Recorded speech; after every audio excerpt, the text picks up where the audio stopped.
Ozarks Medical Center, I want to welcome and thank you again for joining us today. As Bill mentioned earlier, we had originally hoped to celebrate with you on a larger scale inside our Women's Center. But protecting everyone's health and safety is most important to us. Regardless, today is an important day, especially for South Central Missouri and North Arkansas. I am so appreciative that all of you have joined us. I also want to say a special welcome to guests that we have here today. So first, Missouri State Senator of District 33, Carla, I saw her Esslinger right here. And I don't see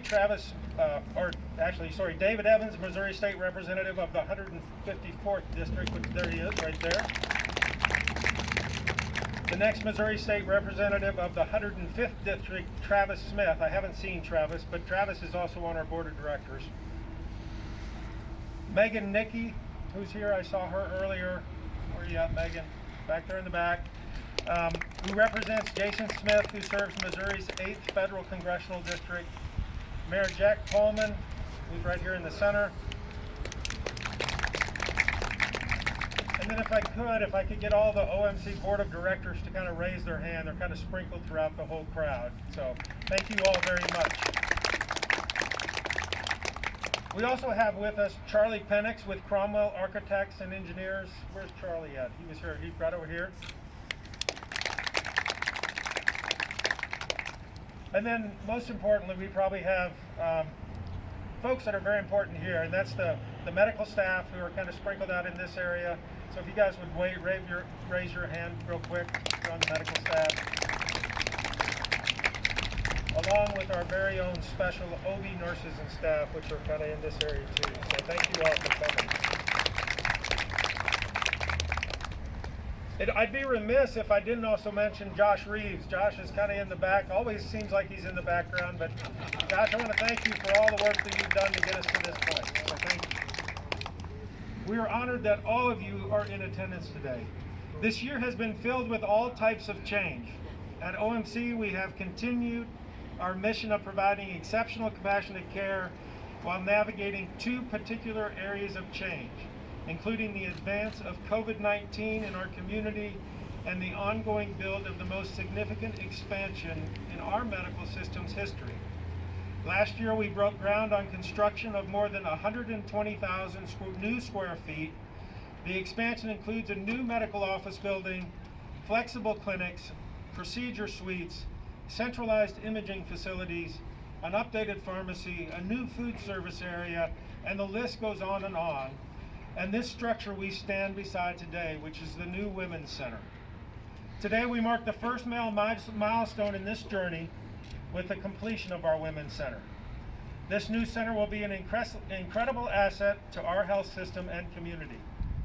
Featuring 20,000 square feet of our expansion project, the center includes modern labor and delivery rooms, gynecological surgery facilities, and educational areas.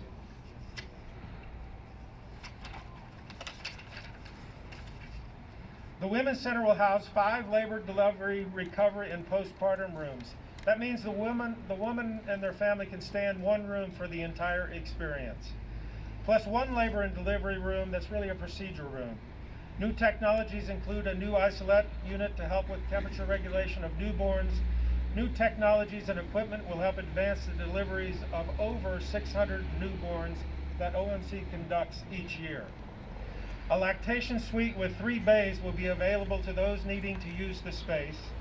In addition to our obstetricians, gynecologists, family practice docs that deliver, and labor and delivery nurses, we will also have 3 certified lactation consultants and 4 lactation counselors working in the center. We are also excited to share a new education space located in the lower level of the Women's Center with the public once we can host in-person trainings again. While our in-person trainings are on hold due to COVID-19, we will be able to better offer prenatal and labor prep classes in this space in the future. This space will also allow for more women and OB staff trainings around neonatal and fetal monitoring topics. The Women's Center is targeted to officially open to the public in early December. After moving locations to the Women's Center, our current OB space will be transformed into an additional COVID care unit for COVID-19 patients. More will be shared at a later date once this process has been completed. With the addition of our Women's Center, we will now be able to better serve women's health needs in our surrounding communities and expand our focus on the health of the entire region. This year has challenged us to focus on different aspects of the care that we provide to our patients and our community. Creativity, innovation, and communication have never been more important to how we serve, protect, and care for our region.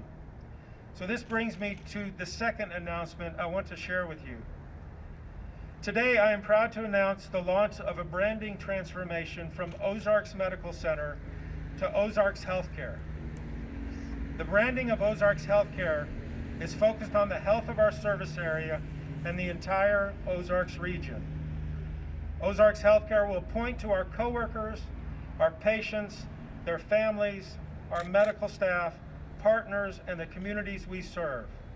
Our focus is more than just a hospital and medical buildings. It is a focus on the people and their futures. To summarize how we arrived at this launch, it is important to understand an immense amount of insight, research, and thought that went into the process of creating the brand concept behind Ozarks Healthcare. A few years ago, we started conducting a thorough review of the OMC brand. Multiple internal focus groups, including leaders and frontline coworkers from multiple disciplines, and several external focus groups around our service area helped us reach the conclusion that a brand refresh could help us better relate and communicate our service and the level of care to the communities we serve. After debating if 2020 was the best time to launch a new brand in the midst of a pandemic, we took the importance of branding and how it relates to our patients into account before making our final decision. In a time when communication in our industry is now more critical than ever, it is vital for us to be able to successfully relay who we are as an organization to the public. Our hope and goal with this brand change is to better be seen as the compassionate advanced healthcare resource we are in southern Missouri and northern Arkansas. While pieces of the branding may look just a little bit different, rest assured that our mission, which is to provide exceptional compassionate care to all we serve, will remain the same. It is also important to know that Ozarks Healthcare will remain to be a community-owned, nonprofit healthcare provider governed by a 15 volunteer community leader board and medical staff. On March 2nd, 1959, a historic milestone was reached when West Plains Memorial Hospital opened its doors, admitted its first patient, and began serving the local community. More than 60 years later, Ozarks Medical Center continues its mission of providing quality health care the community can depend on. As we announce the opening of our Women's Center and the brand change to Ozarks Healthcare this morning, it is quite humbling to realize that today, November 13th, 2020, will be recognized in our healthcare system's history as another pivotal moment. Overall, Ozarks Healthcare will continue to preserve our legacy of changing lives by nurturing hope, improving health, and encouraging wellness while growing our patient outreach and engagement. We are proud of where we have been, and we are excited for where we are going. Before dismissing to conduct media tours, we're excited to reveal the first public look of Ozarks Healthcare to you, which is up here to my right.